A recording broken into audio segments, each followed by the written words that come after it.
నిర్గమకాండము 14వ అధ్యాయం 17వ వచనంలో, ఇదిగో నేనే ఐగుప్తీయుల హృదయములను కఠినపరచుదును, వారు వీరిని తరుముదురు. నేను ఫరో వలనను అతని సమస్త సేన వలనను అతని రథముల వలనను అతని గుర్రముల రౌతుల వలనను నాకు మహిమ తెచ్చుకుందును. స్తోత్రం కలుగునుగాక. హల్లెలూయా. నేను ఫరో వలనను అతని రథము వలనను అతని గుర్రపు రౌతుల వలనను మహిమ తెచ్చుకున్నప్పుడు నేను యెహోవానని ఐగుప్తులు తెలుసుకుందురు. స్తోత్రం కలుగునుగాక. దేవుడు మోషేని, ఇజ్రాయేలీలందరినీ కూడా ఐగుప్తు సామ్రాజ్యంలోంచి బయటికి తెప్పించి 10 అద్భుతములు జరిగించి అద్భుత రీతిగా వాళ్ళు నడిపించుకుంటూ కొంత దూరం వెళ్ళిన తర్వాత వాళ్ళకు ఒక ఎర్ర సముద్రం ఎదురుగా వస్తుంది. ఎర్ర సముద్రం ఎదురుగా వచ్చినప్పుడు వెనక సైన్యము వాళ్ళ వెంట తరుముకుంటూ వస్తూ ఉంటాడు. వీళ్ళకి అర్థం కాల, వీళ్ళే కదా మమ్మల్ని పంపించింది. ఫరోనే చెప్తాడు కదా, మీరు వెళ్ళిపోండి, మీ దేవుడిని మీరు ఆరాధించుకోండి, మీ బ్రతుకు మీరు బ్రతకండి, మీకు సంబంధం లేదని చెప్పి అని అన్నాడు. మరలా ఏంటి మన వెంటబడుతున్నాడు, ఇక మన పని అయిపోయింది, మనం చచ్చిపోతాం అనుకున్నారు వాళ్ళు. స్తోత్రం కలుగునుగాక. 2 చేతులు పైకెత్తి బిగ్గరగా, ఇక మా పని అయిపోయింది, మేము చచ్చిపోతున్నాం అని అనుకున్నారు వాళ్ళంతా కూడా. కానీ దేవుడే ఫరోని ప్రేరేపించి వారిని వెంబడించు అన్నాడు. స్తోత్రం కలుగునుగాక. ఎందుకు ఆ గుర్రాలని, రౌతులని, శత్రువులని వాళ్ళ వెంట నడిపించాడు? ఎందుకు వాళ్ళ వెనక పడేలాగా దేవుడు చేశాడు? వాళ్ళేమో ముందున్నారు, వాళ్ళ ముందు ఎర్ర సముద్రం ఉంది, వాళ్ళ వెనకొస్తేనేమో ఫరో సైన్యం ఉంది. మన భాషలో చెప్పాలి అంటే ముందు నొయ్యి వెనక గొయ్యి అన్న పరిస్థితిలో. ముందుకు వెళ్ళడానికి వాళ్ళకి దారి లేదు, వెనక్కి వెళ్దామంటేనే శత్రువులు చంపేస్తారు. ఇక రెండింటి మధ్యలో వాళ్ళు ఇరుక్కొని పోయి ఉన్నారు. అప్పుడు ఇజ్రాయేలీలు చెప్తున్నారు, మేము ఇంత దూరం వచ్చింది చచ్చిపోవడానికే, మేము చనిపోవడానికే ఇంత దూరం వచ్చాం. మోషేతో చెప్తున్నారు, మాకు సమాధులు లేవా, ఇంత దూరం తీసుకొచ్చావని చెప్పి మోషేతో ఇజ్రాయేలీలందరూ కూడా మాట్లాడుతూ ఉన్నారు. హల్లెలూయా. కానీ దేవుడు ఏమంటున్నాడు అని అంటే, వీళ్ళందరిని బట్టి, ఎవరైతే నిన్ను వెంబడిస్తున్నారో, ఎవరైతే నిన్ను భయపెడుతున్నారో, ఎవరైతే నిన్ను తరుముతున్నారో, ఎవరైతే నీ శత్రువులుగా ఉన్నారో, ఎవరైతే నీ వెంటబడుతున్నారో, వారిని బట్టే నేను మహిమను తెచ్చుకుంటాను. స్తోత్రం కలుగునుగాక. వారిని బట్టే నీకును కూడా మహిమను తీసుకొస్తా. చెప్పండి, దేవుడు ఏమన్నాడు? వారిని బట్టే నాకు మహిమను తెచ్చుకుంటా, వారిని బట్టే నీకు కూడా మహిమను తీసుకొని వస్తావు. మోషే, ఏ శత్రువులైతే నీ ఎమ్మడబడుతున్నారో, ఏ రథములైతే నీ ఎమ్మడబడుతున్నారో, వాళ్ళకేమో గాడిదలు, వాళ్ళకేమో ఒంటెలు, వాళ్ళకేమో చిన్నగా నడుచుకుంటూ పోతున్నారు. అటు వెనక శత్రువులకేమో గుర్రాలు, రథాలు, వాళ్ళు భయంకరంగా పరుగులెట్టుకుంటూ వాళ్ళు వస్తూ ఉన్నారు వెనక చంపడానికి. వీళ్ళేమో నిరాయుధులుగా ఉన్నారు, వాళ్ళ చేతిలో కర్రలు తప్ప ఆ మేకలు, గొర్రెలు, గాడిదలు, ఆ ఒంటెలు అవి కాచుకోవడానికి వాళ్ళ చేతిలో చిన్న కర్రలు ఉంటాయి. వాళ్ళ చేతిలో ఆయుధాలు లేవు.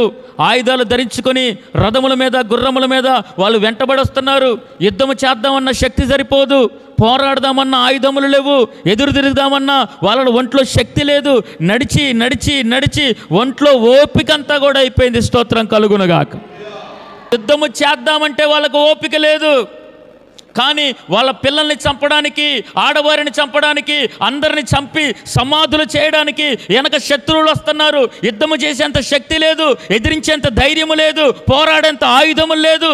వాళ్ళు అనుకున్నారు, చావు తప్ప మాకొక వేరొక దిక్కు లేదని. స్తోత్రం కలుగునుగాక. అప్పుడు మోషే చెయ్యి పైకెత్తి అడుగుతా ఉన్నాడు, దేవా ఇప్పుడు నేనేం చేయాలని. అప్పుడు దేవుడు అంటున్నాడు, ఏ రథములైతే నీ ఎంటబడుతున్నాయో, ఏ ఆయుధములైతే నిన్ను పట్టుకొని తరుముతున్నారో, ఎవరైతే మిమ్మల్ని చంపడానికి వస్తున్నారో, ఎవరైతే కేకలు పెడుతూ వస్తున్నారో, ఎవరైతే మరణ ఘోష పెడుతున్నారో, ఎవరైతే నీ అంతు చూస్తామని అంటున్నారో, వాళ్ళ అంతు నేను చూసే రోజు రాబోతా ఉంది. వాళ్ళని సమాధి చేసే రోజు రాబోతా ఉంది. వాళ్ళు నిన్ను సమాధుల్లో పెట్టడం కాదు, వాళ్ళని నేను జల సమాధి చేస్తా. నువ్వు చూస్తుండగానే నీ శత్రువులందరినీ కూడా నేను ఓడిస్తా. నువ్వు దేనికైతే భయపడుతున్నావో ఇక మీదట భయపడకుండా నిన్ను గెలిచేవారిగా నేను చేస్తా అంటున్నాడు దేవుడు. హల్లెలూయా. ఏ రోగం అయితే నువ్వు చూసావో ఆ రోగం ఇక చూడవు. ఏ బలహీనత అయితే నువ్వు చూసావో ఆ బలహీనతకి మీద చూడవు. ఏ అప్పులైతే నువ్వు చూస్తున్నావో ఆ అప్పులకి మీదట చూడవు. యేసు నామములో. హల్లెలూయా. ఆమేన్. నిజంగా వీళ్ళు అనుకుంటున్నారు, మేము చచ్చిపోతున్నాం అనుకుంటున్నారు. కానీ ఆ చావును కాదండి వాళ్ళకి పరిచయం చేసింది దేవుడు, ఆ చావునే చంపి వాళ్ళకి విజయాన్ని పరిచయం చేశాడు దేవుడు. స్తోత్రం కలుగునుగాక. ఓడిపోయారు. సుమారు 400 సంవత్సరాలు ఓడిపోయారు. అబ్రహాముకు వాగ్దానం చేశాడు, ఇస్సాకుకు వాగ్దానం చేశాడు, యాకోబుకు వాగ్దానం చేశాడు, ఇదిగో గొప్ప జనాంగంగా మిమ్మల్ని చేస్తాను, ఆశీర్వాదకరముగా మిమ్మల్ని ఉంచుతాను, మీరు అడుగుపెట్టిన ప్రతి స్థలం మీకు ఇస్తాను, మీరు ఎక్కడ అడుగు పెడితే అక్కడ పంటలు పండుతాయి, ఎక్కడ అడుగు పెడితే అక్కడ అన్నీ బాగుంటాయి, నువ్వు ఎక్కడ అడుగు పెడితే అక్కడ ఆ దేశము సస్యశ్యామలముగా మార్చబడుతుందని దేవుడు వాగ్దానం చేస్తే వాళ్ళ బ్రతుకు 400 సంవత్సరాలు బానిసలుగా బతుకుతా ఉన్నారు. ఒకటి కింద ఊడిగం చేస్తూ ఉన్నారు, బానిసలుగా జీతం లేని బ్రతుకుతా ఉన్నారు. హల్లెలూయా. చెప్పిన మాట ఒకటి, దేవుడు వాగ్దానం చేసినది ఒకటి, దేవుడు ఇచ్చిన మాట ఒకటి. కానీ 400 సంవత్సరాల తర్వాత అలా బయటికి వస్తే దేవుడు ఏం చెప్తున్నాడు తెలుసా? ఇప్పుడు చెప్తున్నాను వినండి, ఇక మీదట ఏ శత్రువు మీ మీద ఏలుబడి చేయడు. స్తోత్రం కలుగునుగాక. ఇక మీదట అప్పుడు దాకా నువ్వు ఓటమిని చూసుకుంటూ వచ్చావు, ఓడిపోతూ వచ్చావు, 400 సంవత్సరాలు ఓడిపోతూ వచ్చావు. ఇక నుంచి నీకు విజయమే తప్ప అపజయము లేదు. స్తోత్రం కలుగునుగాక. ఎర్ర సముద్రాలైనా నిలబడలేవు, ఎరికో గోడలైనా నిలబడలేవు, యోర్దాను నదులైనా నిలబడలేవు, అన్య రాజులైనా ఎదురుగా నిలబడలేరు, సింహాలైనా సరే నీ ఎదురుగా నిలబడలేవు, అగ్నిగుండమైనా సరే నీ ఎదురుగా నిలబడలేదు. అది ఆరిపోతుందంతే యేసు నామములో. ఆమెన్. జలముల మధ్యలో నువ్వు నడిచిన అవి ముంచజాలవు, ఈ జ్వాలల మధ్య నువ్వు నడుస్తుండగా అవి నిన్ను కాల్చజాలవు. స్తోత్రం కలుగునుగాక. ఆమెన్. నిజంగా దేవుడు మోషేకి ఘనతనిచ్చాడు. ఎవరిని బట్టో తెలుసా? వెనక వస్తున్న శత్రువులను బట్టి మోషేకి ఘనత ఇచ్చాడు, దేవుడికి ఘనత వచ్చింది. ఈరోజు నీకు ఒక శ్రమ లేకపోతే ఘనత లేదు. నీకు ఒక రోగం వచ్చి నువ్వు దేవుణ్ణి, ఆ రోగము తగ్గిన తర్వాత ఆ రోగమును బట్టి దేవుడికి మహిమ, నీకు కూడా ఒక సాక్ష్యం నిలబడుతుంది. హల్లెలూయా. నీ జీవితంలో ఒక సాక్ష్యం ఉండాలి అని అంటే నీ ఎదురుగా ఒక శత్రువు ఉండాలి. ఫరో శత్రువు లేకపోతే మోషేకి విలువ లేదు, గొలియాతు లేకపోతే దావీదుకు విలువ లేదు, ఎర్ర సముద్రం లేకపోతే మోషేకి విలువ లేదు, యూదుల మరణము లేకపోతే ఎస్తేరుకు విలువ లేదు, బూడిదలో కూర్చొని కురుపులు గోక్కోకపోతే యోబుకు విలువే లేదు. స్తోత్రం కలుగునుగాక. యోబుకు విలువను తెచ్చింది ఆ రోగం, యోబుకు విలువను తెచ్చింది ఆ బూడిద. ఆ బూడిదలో కూర్చొని చిల్ల పెంకులతో గోక్కుంటా ఉంటుంటే దానిని దేవుడు 2 ఇంతల ఆశీర్వాదముగా మలిచాడు. స్తోత్రం కలుగునుగాక. ఆ బూడిదే అతనికి 2 ఇంతల ఆశీర్వాదం. గుర్రముల రథములే, ఫరో యొక్క రథములే మోషేకి ఆశీర్వాదం. స్తోత్రం కలుగునుగాక. ఇటు చూడండి, అందరూ ఇటు చూడండి. నీకొస్తున్న రోగము, నీకొస్తున్న బలహీనత, నీకొస్తున్న శాపం, నీకొస్తున్న కన్నీరు, నీకొస్తున్న ఏడుపు, ఆ ఏడుపునే దేవుడు ఆనంద బాష్పాలుగా మారుస్తాడు. స్తోత్రం కలుగునుగాక. దుఃఖమునకు ప్రతిగా పూదండ తైలమును ఆయన అనుగ్రహిస్తాడు. బూడిదకు ప్రతిగా ఆయన పూదండ తైలమును ఆయన అనుగ్రహిస్తాడు. స్తోత్రం కలుగునుగాక. ఆమెన్. ఆ రోజు ఎందుకు ఫరో రథాలు వస్తున్నాయో వాళ్ళకి అర్థం కాల. దాటిన తర్వాత అర్థమైంది, ఆ రథములు అన్నీ కూడా ముంచివేయబడుతున్నాయి, శత్రువులందరూ కూడా కూల్చివేయబడుతున్నారు, ఎర్ర సముద్రము ఆరిన నేలగా మార్చబడుతుంది, వాళ్ళని చంపే ఆయుధముగా దేవుడు మార్చాడు. స్తోత్రం కలుగునుగాక. ఇజ్రాయేలులకు ఆయుధము లేదు, ఎర్ర సముద్రాన్ని దేవుడు ఆయుధముగా మార్చాడు. స్తోత్రం కలుగునుగాక. ఎర్ర సముద్రం ముంచేసిద్ది అనుకున్నారు, కానీ ఎర్ర సముద్రాన్ని రహదారిగా మార్చాడు, ఆ ఎర్ర సముద్రాన్ని ఆయుధముగా మార్చాడు, ఆ ఎర్ర సముద్రాన్ని ఆరాధనగా మార్చాడు నా దేవుడు. స్తోత్రం కలుగునుగాక. అందుకే బయటకు వచ్చి మిరియాం పాట పాడుతూ ఉంది, దేవా నువ్వు బలమైన వాడివి. స్తోత్రం కలుగునుగాక. ఎరికో గోడలు ముందున్నా, ఎర్ర సముద్రము ఎదురైనా, ఎరికో గోడలు ముందు, ఎర్ర సముద్రము ఎదురైనా, అద్భుత దేవుడు మనకుండగా భయమేలా మనకింకా, అద్భుత దేవుడు మనకుండగా భయమేలా మనకింకా, యుద్ధము యెహోవాదే, యుద్ధము యెహోవాదే, యుద్ధము యెహోవాదే, యుద్ధము యెహోవాదే. హల్లెలూయా. ఎర్ర సముద్రాన్ని ఆరాధనగా మార్చినవాడు మన దేవుడు. ఏడుపు కేకలని ఆరాధన కేకలుగా మార్చినవాడు మన దేవుడు. మరణ ఘోషణని ఆనంద తైలముగా, ఆనంద కేకలుగా మార్చినవాడు మన దేవుడు. హల్లెలూయా. నిజముగా ఇప్పుడు నీకొస్తున్న రోగము నిన్ను చంపడానికి కాదు, నీకొస్తున్న బలహీనత నిన్ను ముంచడానికి కాదు, నీకొస్తున్న కష్టము నిన్నేదో శిక్షించడానికి కాదు, దాన్ని గొప్ప మేలుగా నా దేవుడు మార్చడానికి స్తోత్రం కలుగునుగా. శారపాత విధురాలకి ఎవరు లేరు. భర్త చనిపోయాడు, కొడుకుని ఏ విధంగా పోషించుకోవాలో తెలియట్లా. ఎంతోమంది అధికారులు పోతూ ఉన్నారు, ఎంతోమంది ప్రధానులు పోతున్నారు, ఎంతోమంది యాజకులు పోతున్నారు, ఎంతోమంది రాజులు పోతున్నారు, ఎంతోమంది తెలిసిన వాళ్ళు, బంధువులు, నాహితులు అందరూ పోతున్నారు. కానీ ఏనాడు కూడా ఒక పూట అన్నం పెట్టలేదండి ఆమెకి. ఆమె అనుకున్నది, నా దేవా ఇదేంటి నా బ్రతుకు, నేను విధవరాలుగా ఉన్నానే, ఒక్కళ్ళు కూడా నన్ను పలకరించట్లేదే, నా కొడుకును పలకరించట్లేదే, నా కుటుంబం ఎలాగుందని అడగట్లేదే, ఏంటి దేవా ఏంటి దేవా ఏంటి దేవా ఏంటి దేవా అని ప్రార్థన చేస్తూ ఉంది. హల్లెలూయా. ఆమెకి కరువు వచ్చినా అదే పిండి, కరువు వచ్చినా అదే పిండి, కరువు రాకపోయినా అదే పిండి. మీరు అనుకుంటున్నారే సారైపాత విధురాల్లో కొంచెమే రొట్టె ఉంది, కొంచెమే పిండి ఉంది, కొంచెమే నూనె ఉందని మీరు అనుకుంటున్నారు. కానీ కరువు రాకపోయినా ఆ ఇంట్లో అదే, ఏమీ లేదు తినడానికి. స్తోత్రం చెప్పండి గట్టిగా. వాళ్ళ ఇంట్లో తినడానికి ఏమీ లేదు, పోషించే వాళ్ళు ఎవరూ లేరు, ఆదరించే వాళ్ళు ఎవరూ లేరు. కరువు రాకపోయినా అదే నూనె, అదే పిండి, కానీ కరువును తీసుకొచ్చాడు దేవుడు. స్తోత్రం కలుగునుగాక. అందరూ అనుకున్నారు చచ్చిపోతున్నాం చచ్చిపోతున్నాం అని అందరూ అనుకున్నారు. సారేపాత విధురాలకి ఏమనుకుందంటే, నేను కరువు వచ్చినా నా బ్రతికిదే, కరువు రాకపోయినా నా బ్రతికిదే. స్తోత్రం చెప్పడం, రెండు చేతులు పైకి. హల్లెలూయా హల్లెలూయా. ఒక్క దెబ్బతో అధికారులను సైతము కూడా సారేపాత విధవరాల్లాగా దేవుడు మార్చాడు. ఒకే దెబ్బతో ధనవంతులు సారేపాత విధవరాలు ఒకే లెక్కలోకి వచ్చారు. డబ్బున్న వాళ్ళందరూ కూడా సారేపాత విధవరాలు లెక్కలోకి వచ్చారు. వాళ్ళ ఇంట్లో బంగారములు వెండి అన్నీ ఉన్నాయి. కానీ ఒక్క దెబ్బతో వీళ్ళకి తినడానికి తిండి లేదు, ఈమెకి తినడానికి తిండి లేదు. స్తోత్రం కలుగునుగాక. చెప్పండి, కరోనా అనండి ఒకసారి.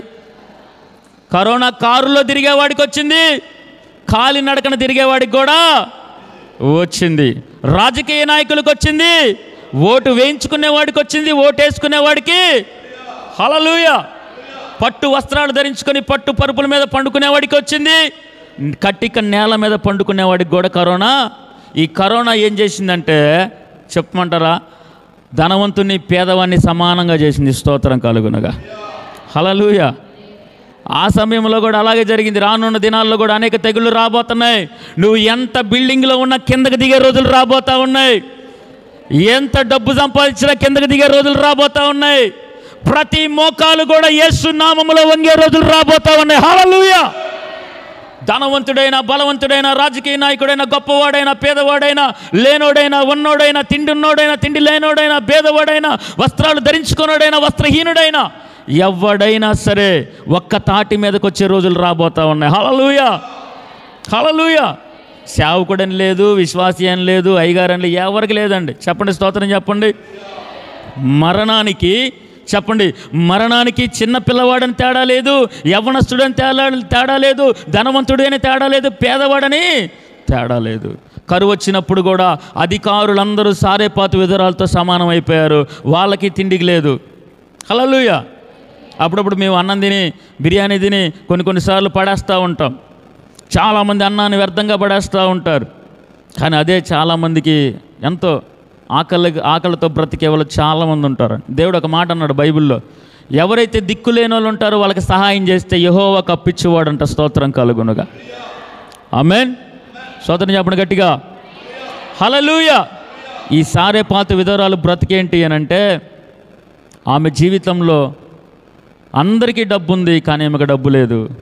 అందరికీ తినడానికి తిండి ఉంది, ఈమెకు తిండి లేదు. అందరికీ అందరూ ఉన్నారు, ఈమెకి ఎవరూ లేరు. ఆమె అనుకుంటుంది, దేవా నా పరిస్థితి ఏంటంటే ఈ రాజ్యములో ఉన్న వాళ్ళందరినీ కూడా ఒక్క తాటి మీదకి తీసుకొని వస్తా, వాళ్ళందరి జీవితాలన్నింటినీ కూడా నీ దగ్గరికి తీసుకొని వస్తా అన్నాడు దేవుడు. స్తోత్రం కలుగునుగాక. హల్లెలూయా హల్లెలూయా. ధనవంతుడు ఉన్నాడు, లాజరు ఉన్నాడు. ధనవంతుడు అనుకుంటున్నాడు ఎదురుగా కురుపులతో ఉండి తినడానికి తిండి లేక రొట్టె ముక్క కూడా దొరక్క లాజరు అలాగే ఇంటి ముందే ఉన్నాడు. కానీ ఏనాడు ఒక ముద్ద అన్నం పెట్టలా. ఈడు చనిపోయాడు, వాడు చనిపోయాడు. ఇద్దరు కూడా వెళ్ళి చూస్తే ధనవంతుడేమో అగ్నిగుండములో వేదన చెందుతూ ఉన్నాడు, పాతాళములో ఆ లాజరేమో అబ్రహాము రొమ్మున పరదేశంలో ఉన్నాడు. స్తోత్రం కలుగునుగాక. హల్లెలూయా. తలకిందులైపోయిన జీవితాలు, పరిస్థితులన్నీ మారిపోయాయి. ఎదురుగా ఉన్నాడు కానీ ఒక పూట బువ్వబెట్ల, ప్రేమ చూపించలా. తండ్రివైన అబ్రహామా అంటున్నాడు. అంటే అబ్రహాము ఎవరో తెలుసు అంటే ఇతడు ఇజ్రాయేలీయుడు, దేవుణ్ణి నమ్ముకున్న వ్యక్తి. ఈ ధనవంతుడు ఎవరో కాదు, క్రీస్తును నమ్ముకున్న వ్యక్తే. కానీ ప్రేమ లేదు ఇతనిలో. అందుకే పోయి పాతాళంలో వేదన చెందుతూ ఉన్నాడు. సారెపాతు విధురాలు జీవితంలో కూడా అందరూ పక్కనున్నారు కానీ ఏనాడు ఒక ముద్ద పోవబెట్ల. ఆమె ఇంట్లో కరువు వచ్చినా కరువు రాకపోయినా అది కొంచెమే పిండి, కొంచెమే నూనె. స్తోత్రం కలుగునుగాక. అందరూ చనిపోతున్నారు. చూసిందేమే నిజమే. అందరికీ ఏంటి ఈ పరిస్థితి అనుకున్నదేమో. ఏమోలే, బ్రతుకుడు క్రీస్తే, సావైతే మేలు, నాకున్న దాంట్లో తృప్తి చెందుదామని చెప్పి ఆమె ఆ ఉన్న పిండిని, ఆ ఉన్న నూనెని రొట్టె చేసుకొని తిని చచ్చిపోదాం అనుకున్నది. కానీ నా దేవుడు ఆలోచన వేరు. స్తోత్రం కలుగునుగాక. మనుషుల ఆలోచనలు వేరు, దేవుడి ఆలోచనలు. ఆ కరువు వచ్చింది ఆమెను చంపడానికి కాదు, ఆ కరువు వచ్చింది ఆమె జీవితంలోకి ఆమెను నశింపజేయడానికి కాదు. సేవకుడు ఆమె గృహంలో కడుగు పెట్టాలి. స్తోత్రం కలుగునుగాక. ఆ కరువు వచ్చింది దేనికో తెలుసా? 3.5 సంవత్సరాలు ఆశీర్వాదాలు పొంగి పొరలాలి. ఆమెన్. ఆ బుడ్డిలో నూనె తరిగిపోలా, ఆ కుండలో ఆ పిండి తరిగిపోలా. వాళ్ళు రొట్టెలు చేసే కొద్దీ బయటికి ఆశీర్వాదం, ఆహారం పొంగుకుంటూ వచ్చింది. స్తోత్రం కలుగునుగాక. ఆ కరువు అందరికీ శాపమైతే అదే కరువు ఈమెకి దీవెనకరంగా మార్చాడు దేవుడు. స్తోత్రం కలుగునుగాక. ఇప్పుడు చెప్పండి, కరువు అంటే ఎవరు గుర్తొస్తారు? సారెపాతు విధవరాలు. హలో చెప్పండి ఒకసారి. ఒకవేళ కరువు అనేది లేకపోతే సారెపాతు విధవరాలు ఎవరికైనా తెలుసా? తెలీదు. స్తోత్రం చెప్పండి. 2 చేతులు పైకి. కరువు అంటే గుర్తొచ్చేది సారెపాతు విధవరాలు. ఆ కరువు రాబట్టే ఆమె కుటుంబం దీవించబడింది. దాన్ని గొప్ప సాక్ష్యముగా మార్చాడు నా దేవుడు. స్తోత్రం కలుగునుగాక. ఆశీర్వాదకరంగా మార్చాడు దేవుడు. స్తోత్రం కలుగునుగాక. ఆ ఫరోని, ఎర్ర సముద్రాన్ని మోషేకి ఘనతగా తీసుకొచ్చాడు. గొల్యాతు ఎదురుగా నిలబడ్డాడు. ఆ గొల్యాతుని దావీదుకు ఘనతగా తీసుకొచ్చాడు. అమ్మ మీరు చెప్పండి సాక్ష్యాలంటే, ఒకప్పుడు నాకు రోగం వచ్చిందయ్యా, తగ్గిపోయింది. ఆ రోగాన్ని బట్టి నేను దేవుణ్ణి తెలుసుకున్నా. స్తోత్రం కలుగునుగా. ఆ రోగము నీకేం తీసుకొచ్చింది? దేవుడు ఎవరో తెలిసేలాగా చేసింది. దేవుడు మహిమేంటో తెలిసేలాగా చేసింది. దేవుడు కార్యాలు, దేవుడు మహిమేంటో తెలిసేలాగా చేస్తాయి కొన్ని కార్యాలు. దాన్ని చూసి నువ్వు భయపడమాక. అప్పులు వచ్చాయి అనంటే ఆ అప్పుల స్థితిని దేవుడు తీసివేసి దాన్ని మహిమకరముగా నా దేవుడు మారుస్తాడు. రోగాలు వస్తున్నాయంటే ఆ రోగాలను తీసివేసి దేవుడు దాన్ని మహిమకరంగా మారుస్తారు. ఇక్కడున్న మీరు సావాలా? ఎప్పుడైనా సావు దగ్గరికి వెళ్ళింది లేదా? వెళ్ళారు చాలాసార్లు. ఇక అయ్యారు ఏమో చచ్చిపోతుంది అన్నారు. సావులయ్యాల మంచి దిట్టగానే ఉన్నారు. స్తోత్రం కలుగునుగా. చావు దగ్గరికి నిన్ను దేవుడు తీసుకెళ్లాలంటే చంపడానికి కాదు, ఆ చావు దగ్గర కూడా తన మహిమను దేవుడు నిరూపించుకోవాలి. స్తోత్రం కలుగునుగాక. చావుని నిన్ను తాకకుండా, చావు నిన్ను అంటనీయకుండా, చావుని తప్పించి చావు మీద నీకు విజయాన్నిచ్చి దేవుడు ఏమంటాడు తెలుసా? దానిని బట్టి ఆయన మహిమ తెచ్చుకుంటాడు. నీకు కూడా మహిమను తీసుకొస్తాడు దేవుడు. స్తోత్రం కలుగునుగా. చెప్పండమ్మా, సాక్ష్యాలంటే నిలబడి చెబుతావు. 100 సాక్ష్యాలు, 1000 సాక్ష్యాలు చెబుతావు. ఒకవేళ ఆ శ్రమే లేకపోతే, ఇల్లు కట్టేటప్పుడు నువ్వు శ్రమ పడలేదా? పెళ్ళిళ్ళు చేసేటప్పుడు శ్రమ పడలేదా? అప్పులు తీర్చేటప్పుడు శ్రమ పడలేదా? పిల్లగాళ్ళు చదివించేటప్పుడు శ్రమ పడలేదా? రోగాలు వచ్చి హాస్పిటల్లో బిక్కుమంటూ అర్ధరాత్రి పూట ఏడ్చిన సందర్భాల్లో శ్రమ పడలేదా?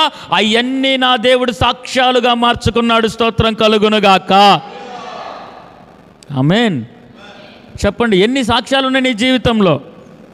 ఇప్పుడు జరిగే శోధన కూడా, ఇప్పుడు నువ్వు అనుభవించే శ్రమను కూడా రేపు నూతన సంవత్సరంలో నా దేవుడు సాక్ష్యంగా మార్చునుగాక.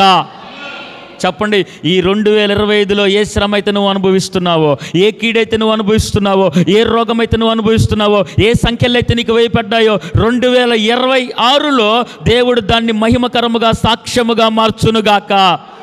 నీ కుటుంబానికి దీవెనగా మార్చునుగాక. హల్లెలూయా. ఆమేన్ చెప్పండి. హల్లెలూయా చెప్పండి. 2 చేతులు పైకెత్తి, 2 చేతులు పైకెత్తి.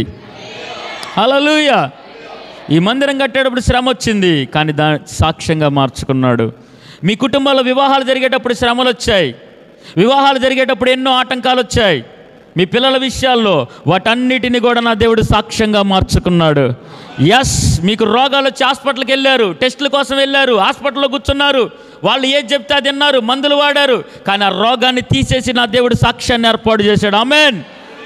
నీ పిల్లల ఉద్యోగాల విషయాల్లో కూడా నువ్వెంతో బాధపడ్డావు, నీ పిల్లలు చదువుకునేటప్పుడు ఎంతో బాధపడ్డావు, వాటన్నిటిని కూడా నా దేవుడు సాక్ష్యంగా మార్చాడు. ఆమేన్.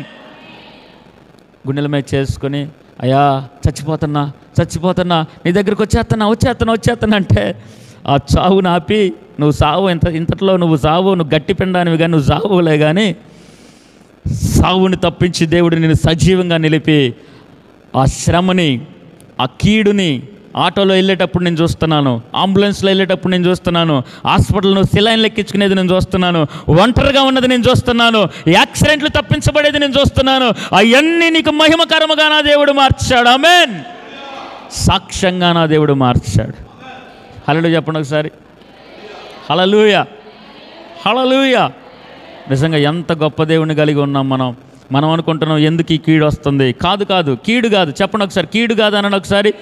ఇది శ్రమ కాదు, ఇది శోధన కాదు, ఇది నాకు ఆశీర్వాదకరము. స్తోత్రం కలుగునుగాక. ఆమేన్, ఆమేన్.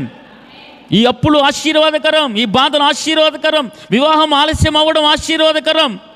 చివరిగా నా మాటల ముగింపులో ఒకటే మాట చెప్తున్నా. లాజరు అన్నాడు ఒకసారి, 3 రోజులు 4 రోజులు కుళ్ళిపోయింది శవం, మూత వేసేశారు. మూత తెరవండి అని అంటే వాళ్ళ అక్క అంటది, అయ్యా వాసన వచ్చేస్తుంది. హల్లెలూయా. ఆలస్యములో మహా అద్భుతం చేశాడు నా దేవుడు. స్తోత్రం కలుగునుగాక. ఆ కీడును మేలుగా మార్చాడు నా దేవుడు. స్తోత్రం కలుగునుగాక. నువ్వెంతగానో ప్రేమించిన లాజరు రోగి అయి ఉన్నాడయ్యా, స్వస్థపరచంటే యేసుప్రభు రాలా, యేసుప్రభు సమాధానం చెప్పలా. వాళ్ళకు ఒక కీడు వచ్చింది, వాళ్ళకు ఒక రోగం వచ్చింది, వాళ్ళ కుటుంబంలో మరణం వచ్చింది. ఆ లాజరు చచ్చిపోయినప్పుడు యేసుప్రభు రాలా. వాళ్ళు అనుకుంటున్నారు అందరి దగ్గరికి యేసుప్రభు వెళ్ళాడు, మా దగ్గరికి రాలా. అందరి ఇళ్ళకి యేసుప్రభు వెళ్తాడు, మా ఇంటికి రాలా.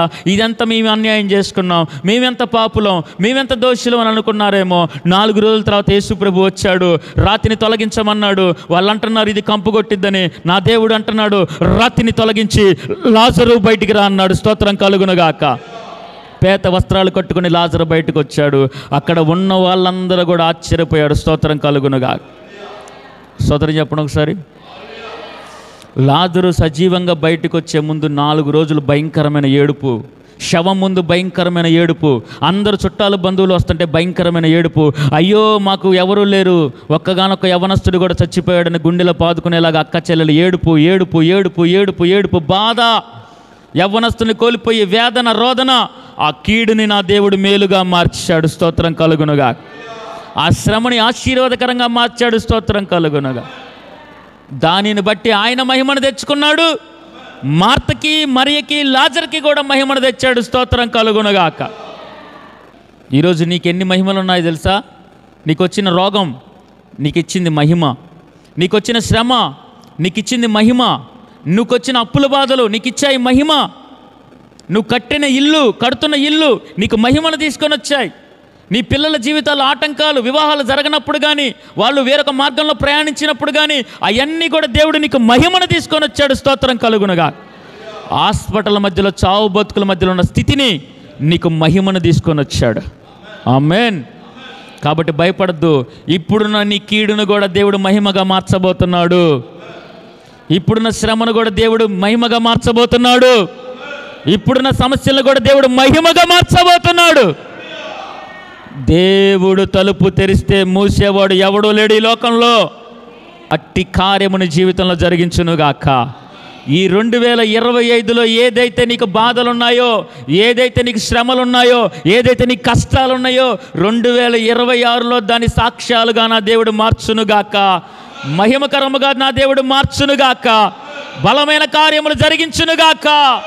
గొల్యాత్ ద్వారా దావీదుకి మహిమను తెచ్చిన దేవుడు, ఎర్ర సముద్రం ద్వారా మోషేకి మహిమను తెచ్చిన దేవుడు, యూదుల ద్వారా ఎస్తేరుకి మహిమను తెచ్చిన దేవుడు, బయలు ప్రవక్తలు కర్మేలు పర్వతం మీద ఏలియాకి మహిమను తెచ్చిన దేవుడు ఈరోజు నీకు, నీ సమస్య ద్వారా, నీ శ్రమ ద్వారా, నీ కీడు ద్వారా నీ కుటుంబానికి మహిమ తెచ్చునుగాక, ఆశీర్వదించునుగాక. యేసు నామములో లేచి నిలబడదాం ఒకసారి. నా దేవా నీవే మా తోడుంటే అంతే చాలును, అపవాది తలచిన కీడులన్నీ మేలైపోవును. చెప్పండి, మా దేవా నీవే మా తోడుంటే అంతే చాలును, అపవాది తలచిన కీడులన్నీ మేలైపోవును. ఏదైనా చేయగలవయ్యా, ఏమైనా చేయగలవు. ఆమేన్. కథ మొత్తం మార్చగలవు. నీ నామముకే మహిమంతా తెచ్చుకుందువు. ఏమైనా చేయగలవు, కథ మొత్తం మార్చగలవు. నీ నామముకే మహిమంతా తెచ్చుకుందువు. యేసయ్యా యేసయ్యా నీకే. చప్పట్లు కొడదామంట, చప్పట్లు కొడుతూ హల్లెలూయా చప్పట్లు కొట్టాలి. యేసయ్యా యేసయ్యా నీకే నీకే సాధ్యము. సర్వకృపానిధి మా పరమ కుమ్మరి, నీ చేతిలోనే మా జీవమున్నది. సర్వకృపానిధి మా పరమ కుమ్మరి, నీ చేతిలోనే మా జీవమున్నది. మా దేవా నీ ఆలోచనలన్నీ ఎంతో గొప్పవి. మా ఊహకు మించిన కార్యములెన్నో జరిగించుచున్నవి. మా దేవా నీ ఆలోచనలన్నీ ఎంతో గొప్పవి. మా ఊహకు మించిన కార్యములెన్నో జరిగించుచున్నవి. ఏమైనా చేయగలవు, కథ మొత్తం మార్చగలవు. నీ నామముకే మహిమంతా తెచ్చుకుందువు. ఏమైనా చేయగలవు, కథ మొత్తం మార్చగలవు. నీ నామముకే మహిమంతా తెచ్చుకుందువు. యేసయ్యా యేసయ్యా నీకే నీకే సాధ్యము. యేసయ్యా యేసయ్యా నీకే నీకే సాధ్యము. నీ ఆజ్ఞ లేనిదే ఏదైనా జరుగునా, నీ కంచె దాటగా శత్రువుకు సాధ్యమా. నీ ఆజ్ఞ లేనిదే ఏదైనా జరుగునా, నీ కంచె దాటగా శత్రువుకు సాధ్యమా. మా దేవా నీ ఆలోచనలన్నీ ఎంతో గొప్పవి. మా ఊహకు మించిన కీడులన్నీ మేలైపోవును. మా దేవా నీవే మా తోడుంటే అంతే చాలును, అపవాది తలచిన కీడులన్నీ మేలైపోవును. ఏమైనా ఏమైనా చేయగలవు, కథ మొత్తం మార్చగలవు. నీ నామముకే మహిమంతా తెచ్చుకుందువు. ఏమైనా చేయగలవు, కథ మొత్తం మార్చగలవు. నీ నామముకే మహిమంతా యేసయ్యా హల్లెలూయా యేసయ్యా యేసయ్యా నీకే నీకే సాధ్యము. యేసయ్యా యేసయ్యా నీకే నీకే సాధ్యము.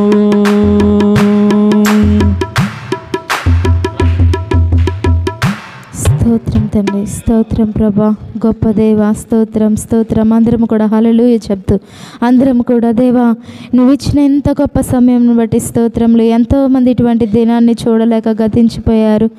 మా జీవితంలో మరి ఒక రోజు నేను స్తుతించడానికి 21 రోజుల ముగింపు కూడికను బట్టి నీకు స్తుతి చెల్లిస్తున్నాం తండ్రి. నీకు స్తోత్రం. 21 రోజులు కూడా మమ్మల్ని నిలవబెట్టినందుకు నీకు స్తోత్రములు ప్రభా. అయ్యా మా ఎడల నీవు కలిగి ఉన్న తలంపులు ఎంతో గొప్పవి ప్రభా. నీకు స్తోత్రాలు. శోధనల గుండా దాటించేంత శక్తి నీది ప్రభా. అయ్యా నాయన ప్రభా, మా ఇరుకుల్లో ఇబ్బందుల్లోనైనా మమ్మల్ని ప్రేమించే అంత ప్రేమ నీది ప్రభా. లేవనెత్తి చేపట్టి లేవనెత్తే గొప్ప దేవుడు ప్రభా. నీకు స్తోత్రాలు తండ్రి. ఎంత గొప్ప ప్రేమ ప్రభా నీది ప్రభా. ఎన్నడూ మరువని దేవుడు, మనుషులు మరిచిన నీవు మరువని దేవుడు ప్రభా. ఆనాడు సారేపతి విధవరాల్ని జ్ఞాపకం చేసుకున్న గొప్ప దేవుడో ప్రభా. ఆనాడు మోషేని నిలబెట్టిన గొప్ప దేవుడో ప్రభా. ఇజ్రాయేలులకు తోడుగా ఉన్న గొప్ప దేవుడు తండ్రి. అయ్యా ఈ రోజునైనా ప్రభా మా పక్షంలో కూడా నిలిచి యుద్ధము జరిగించేవారు మీరు ప్రభా. అయ్యా మీరు ఊరక నిలుచుండి చూడండి. మీరు నేడు యెహోవా కలుగు చే రక్షణను మీరు ఊరక నిలుచుండి చూడని అయ్యా నువ్వు చేసిన వాగ్దానం బట్టి ఈరోజు కూడా అయ్యా నిన్ను నమ్ముకున్న మేము ప్రభా అయ్యా ప్రార్థనలో ఉంటుండగా మాకు కలిగిన శ్రమలన్నిటిలో నుంచి అయ్యా విజయముని ఇవ్వబోతున్నందుకు స్తోత్రములు. మాకున్న బాధలను నీవు దాటించబోతున్నందుకు నీకు స్తోత్రాలు ప్రభా. అయా ఇరుకులు, ఇబ్బందులు, అప్పులు, అయా కష్టములు, నష్టములు, అయా రోగములు, ప్రతి విషయంలో మాకు జయమును దయచేయబోతున్నందుకు స్తోత్రములు ప్రభా. నీ యొక్క ఆలోచనకై, నీ యొక్క నాయన తలంపులకై స్తోత్రములు. ఎందుకంటే మా తలంపులు వంటివి కావు ప్రభా. నీ తలంపులు నీవి ఉన్నతమైన తలంపులు. అయా నీవు మా ఎడల కలిగి ఉన్న తలంపులు అతి ఉన్నతమైనవి ప్రభా. నీకు వందనాలు, స్తోత్రములు ప్రభా. ఈ రాత్రి కాలం ప్రభా అయా ప్రార్థనలో ఏకీభవిస్తున్న ప్రతి బిడ్డ చుట్టూ అగ్ని ప్రాకారంలో కంచవేయండి ప్రభా. ఇప్పుడు దాకా చెప్పిన వాక్యమును బట్టి అయ్యా నాయన మేము కృంగిపోయే వారముగా ఉండకుండా ప్రభా, శోధనలో నీ వైపు చూచేవారముగా, అయా అప్పుల్లో నీ వైపు చూచేవారముగా, అనారోగ్యంలో నిన్ను చూచేవారముగా, అయా మా శ్రమల్లో నాయన ప్రభా నిన్ను హత్తుకునే వారముగా ఉండినట్లు సహాయము దయచేయండి తండ్రి. మేము ఎక్కడ కూడా అయా నాయన నిరీక్షణ కోల్పోకూడదు, మా విశ్వాసంలో బెదిరిపోకూడదు ప్రభా. మరణం వరకు నమ్మకముగా ఉండాలి ప్రభా. అట్టి కృపను మాకు దయచేయండి తండ్రి. మా ఆత్మలో ఆనందమును దయచేయండి ప్రభా. విన్న వాక్యాన్ని మా హృదయంలో పదిలపరుచుకోవడానికి సహాయము దయచేయండి ప్రభా. అయ్యా నాయన విత్తనములు చల్లుతూ ఉంటేనైనా పక్షులు వచ్చి ఎత్తుకొని పోతూ ఉన్నాయంట ప్రభా. అట్టి రీతిగా మా ఆత్మ ఉండకూడదు ప్రభా. చెప్పిన వాక్యాన్ని బట్టి నాయన అయా దినదినము నూతన పరచబడాలి ప్రభా. వాక్యము చొప్పున నడిపించబడాలి ప్రభా. నూరింతల ఆశీర్వాదం మేము పొందుకున్నట్లు సహాయము దయచేయండి ప్రభా. నీకు వందనాలు, స్తోత్రములు ప్రభా. ఈ రాత్రి నాయన ప్రభా మమ్మల్ని జ్ఞాపకం చేసుకొని నీ సన్నిధానంకి వస్తుండగా గొప్ప కార్యములు మా జీవితంలో జరిగించండి ప్రభా. ఈ యొక్క 21 దినముల ఉపవాస ప్రార్థనల యొక్క అయా నాయన ప్రభా అయా ఈ యొక్క ఉపవాస ప్రార్థనలో ఉన్న శక్తిని అయా నాయన విడుదలని ప్రతి బిడ్డ పొందుకున్నట్లు సహాయము దయచేయండి ప్రభా. నీకు వందనములు, స్తోత్రములు ప్రభా. ఉద్యోగములు లేని వారికి అయా నాయన ప్రభా నిరాశలో, కృంగుదలలో అయా ఎందుకు నా జీవితం అని ఒంటరితనంలో ఉన్న వారిని జ్ఞాపకం చేసుకోండి ప్రభా. అయా ఒంటరి వారిని 1000 మందిగా చేస్తానని వాగ్దానము చేసిన వాగ్దానము అయా గుర్తుకు వచ్చిన ఆయన ప్రభా బలము కలిగిన ఆయన ముందుకు కొనసాగడానికి సహాయము దయచేయండి ప్రభా. ఓడిపోయే వారంగా కాదు ప్రభా. నీవు మమ్మల్ని సృజించింది ఓడిపోవడానికి కాదు, కానీ మమ్మల్ని గెలిపించడానికి ప్రభా. నీకు స్తోత్రాలు. ఆ గెలుపులో నాయన ప్రభా నీ సంతోషం ఉన్నది దేవా. ఆ గెలుపులో ప్రభా నీ యొక్క విజయం ఉన్నది ప్రభా. ఆ గెలుపులో నీ పునరుద్ధానం ఉన్నది ప్రభా. ఆ గెలుపులో నాయన ప్రభా నీవు మరణమును ఓడించిన ఆ జయోత్సాహం ఉన్నది ప్రభా.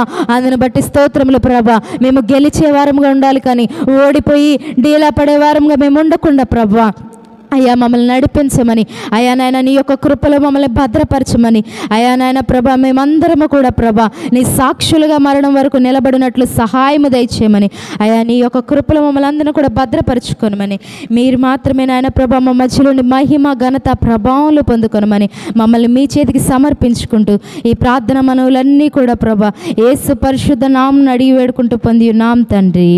ఆమేన్, ఆమేన్.